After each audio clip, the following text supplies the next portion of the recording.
আমি হরিপদ দাস আমার স্বরচিত একটি লেখা জাত ধর্মের বিভেদ কেন ব্রিটিশ সাম্রাজ্যবাদের হাত থেকে ভারতবর্ষকে মুক্ত করার জন্য বহু বাঙালি প্রাণ দিয়েছেন মাতৃভূমির জন্য। এরা হলেন ক্ষুদিরাম বোস, বিনয় বাদল দীনেশ, সূর্য সেন, বাঘাযতীন, নেতাজি সুভাষ। এরা সবাই দেশের মাঝে বেঁচে আছেন। দেশ আমার হলো ধন্য। 1952 সালে বাংলা ভাষার আন্দোলনে বহু বাঙালি মায়ের সন্তান প্রাণ দিয়েছেন বাংলা ভাষার জন্য। এরা হলেন সালাম, রফিক, আব্দুল জব্বার, রফিউদ্দিন। দেশ হলো আমার ধন্য।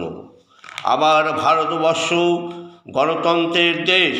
এখানে সব ধর্মের বাস, সবার সমান অধিকার, নেই কোনো জাত ধর্মের বিচার। এই দেশের মাঝে বাংলা, হিন্দি, খ্রিস্টান, তামিল, মারাঠি সবার সমান অধিকার।